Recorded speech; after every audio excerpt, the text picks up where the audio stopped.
Wow. Good morning, everyone. Good morning. So, as George alluded to, by looking at me, you can't tell that I played basketball. People think I played football. Was not the case. I was 171 pounds, soaking wet, fast, could jump high. Basketball was the thing for me that it was my everything.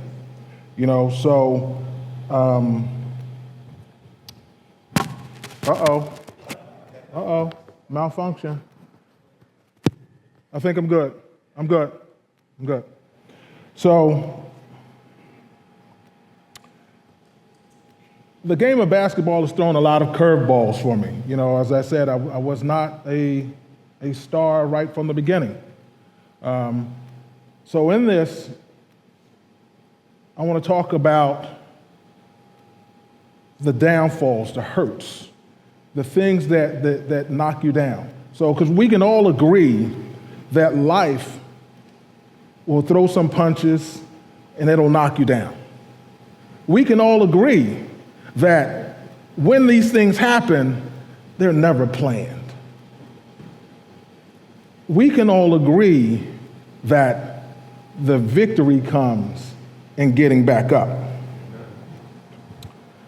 So I want to start this with a verse from the book of James, which has become my favorite book of the Bible. And it's James chapter 1, verses 2 through 4. And it says, "Consider it pure joy, my brothers and sisters, whenever you face trials of many kinds, because you know that the testing of your faith produces perseverance. Let perseverance finish its work so that you may be mature and complete, not lacking anything." This game of basketball has shown me this more times than I care to talk about.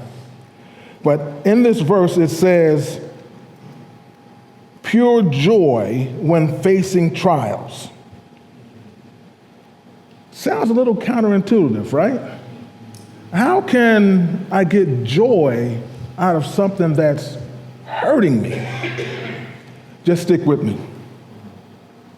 So my story begins again with basketball. It was my everything. I did it every day, 7 days a week, raining, living in the Northeast, snow. We would take shovels and brooms and we'd shovel off the basketball courts. So it was what I did. It was my absolute identity. If you run into people that knew me 30 years ago, 40 years ago, their first response to me would be something in regards to basketball. So I was athletic. Man, I could play this game. But this game got me to college, and I walked onto the campus of Waynesburg College out in western Pennsylvania, just green behind the ears, not understanding what the game was all about as a freshman. And in my mind, I know I'm going to play a lot. I've been recruited. You told me I was great. Yeah, not so much. Not so much. So my freshman year, it was humbling. I sat on the bench. As a term that we use, I rode the pine. I played when the game was well in hand, or if our starters decided that they didn't want to play that day. It was tough. During that time, not understanding what college basketball was about, I endured the physical strain and the physical challenges, the mental challenges, understanding how to organize myself. All of these things were new to me.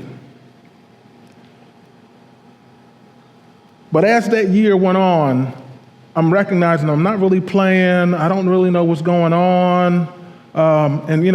Coach is yelling at you. You're not really sure why he's yelling. You don't know what he wants. And I had one true friend on the basketball team. And he came to me one night and he said, "Hey, Rod, Coach has these meetings." I'm like, "What do you mean the meeting? I'm on the team. I wasn't invited." "No, they're secret meetings where he would only invite the starting five, and maybe the first reserve. And in these meetings, they decided the fate of all the other players on the team. It devastated me to hear that. These people that I thought were my friends sat in a room deciding my fate, but smiling in my face the next day. That was the first punch. But I loved this game, and I wasn't going to really let that stop me. So we go through the year, and as you can see, I was a young guy, man. Look at me, I was skinny, man. We were out in Kansas City. We played in the national tournament. We played in the NAIA.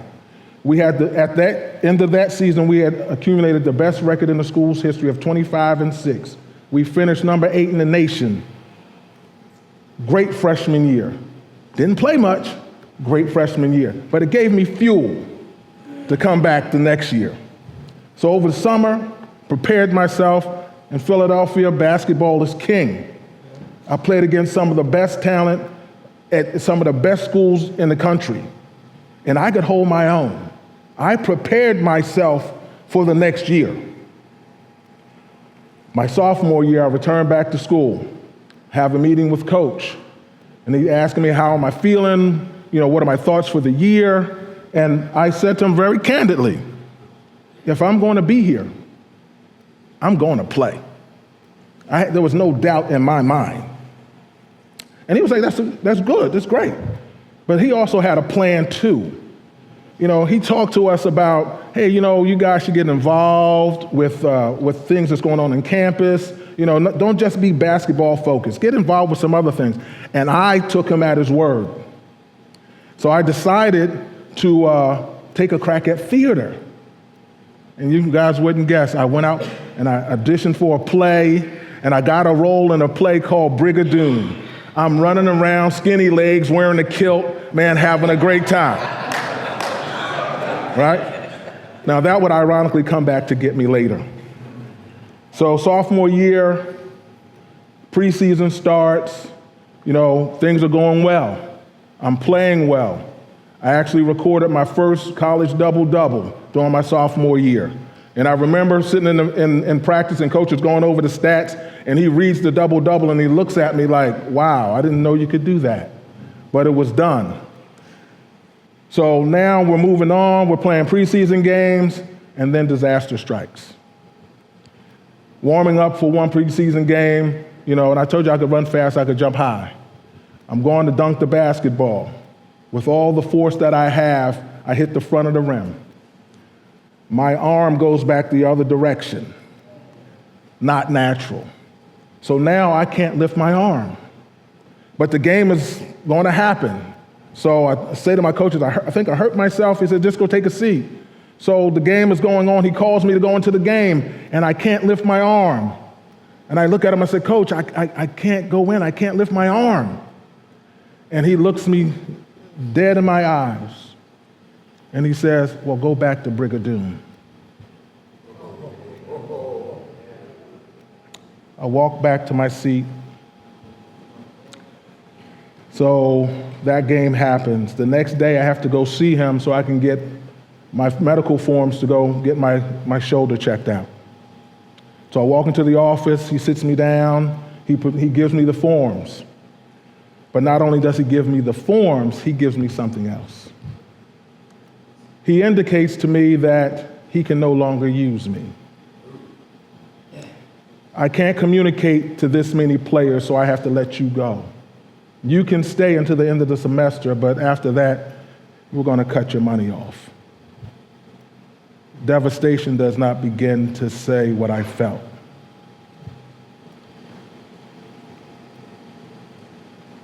It was a pain that I never knew existed. And did I cry? I cried a lot. But then I had to make this phone call. I had to call home and tell my parents what happened. And I'm crying on the phone, and I'm talking to my mom, and mom is doing what moms does. Baby, it's going to be okay. But then my father asked to get on the phone, and my dad was a man of few words. my father got on the phone and he said to me these words: "You are good. Don't let that man tell you that you're not. You are good. He came and found you. You didn't go find him." Those words fueled me to continue. So after that semester, one of my teammates, who had also been cut, decided to transfer to Penn State campus nearby. So we both transferred to this Penn State campus, and we both got an opportunity to play. And I played well. In one instance, my best game as a college player, scored 30 points, pulled down 19 rebounds. That year I finished averaging 15 points and 11 rebounds. I averaged a double-double. This team, we were slated to win it all. We ended up in the conference finals against a team that we had already beat twice that season. And I'll never forget, it's 3 seconds left. We have the ball. This is pre-3-point line for y'all younger people out there. No 3-point lines.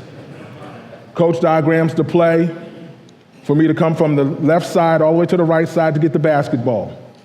I have time to maybe dribble one time and let the ball go. I come across, I catch the ball, no problem. Square up to the basket.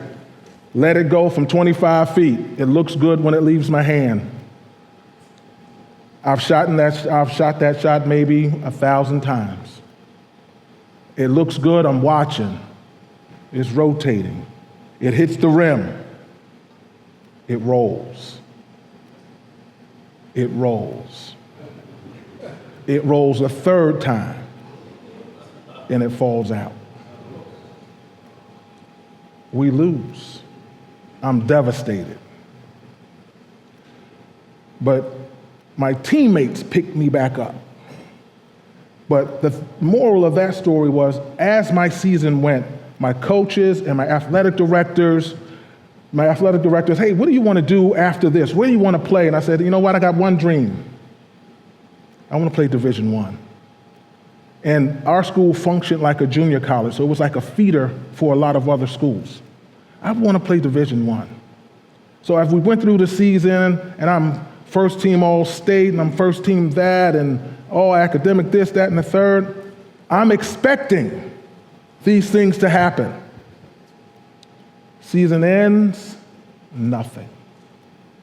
No calls. We're a little salty, my teammates and I, and we knew someone on the newspaper, and that's the result. Can you put up the article? We ended up speaking to a reporter, not knowing that he was going to put it on the front of the sports page about how we felt. So when I think about that devastation, what kept me going? I remembered my father. He told me I was good. My dream was to play Division I. So what did I do? You know what? I'm already at the Penn State system. I'm going to go to main campus, and I'm going to fulfill my dream. Go to main campus. They have open tryouts. I'm looking at the team, and they stunk. I'm like, I can make this team. Went out for the first year, played well in the open tryout. So well, in fact, that as I was leaving the court, the assistant coach, his name was Jerry Dunn, I'll never forget this, he pulled me to the side, he says, you know what? I like the way you play, young man. There's a kid that just got drafted by the Atlanta Hawks that plays just like you. And I'm like, wow, I'm gonna make it. No call back. Okay. I can get it. They didn't bring anybody back. Okay, I'm going to give it a try again. Second year, me and my best friend Jimmy, we go out, try out again. Do you know that sometimes the turn of a head a couple degrees to the right or a couple degrees to the left can change your life? We're playing, and Jim and I were going to tag team this thing. They separated us. So he's on the right side court, I'm on the left side court. The head coach is walking down this middle aisle, and he's looking to the left, watching the game. He's looking to the right. And at some point, he turned his body completely to the right. Jimmy makes it as a walk-on, and I don't. I'm devastated once again. But here's the thing. I remembered the words of my father, but those weren't the things that got me back up. There was a life-altering event that changed my perspective. During that time, the man that told me that I was good, he died. It changed my perspective. My focus was no longer basketball. I wanted to make sure that my mom was okay. It wasn't school. I wanted to make sure that my mom was okay. The other thing that happened was I saw this tall, beautiful girl walking across campus one day. And I met this young lady that ultimately became my wife for 30 years, that bore me 4 beautiful children and helped to lead me to the Lord. So I go through this experience and, a lot of hurt, knocked down a lot. My natural father helped me to get back up. My wife introduced me to my heavenly Father, and it all made sense. So we move on. Time goes on, raising children, and we happened to move back out to Western Pennsylvania. And one thing I didn't recognize was that I held a lot of animosity and anger towards my coach. And I find myself walking on the campus where it all began. And I'm hoping that I could see him so that I could tell him, see, I made it. But as I walked across the campus, the Lord spoke to me. And he said 2 words: forgive him. I fought with that because the hurt permeated my dreams. But he said, forgive him. And when I did, I was released. My spiritual self was reborn. I became a better man. All of that hurt, all of that anger, all of that rejection, all of it made sense. It all brought me to this point, here. Because even still, we have rounds and have battles where I get knocked down, but yet I get back up. And here's a favorite saying of mine. The mark of a man is not the number of times that he gets knocked down. That doesn't mark him or measure him. But it is indeed the number of times that he gets back up. So fellas, please keep fighting.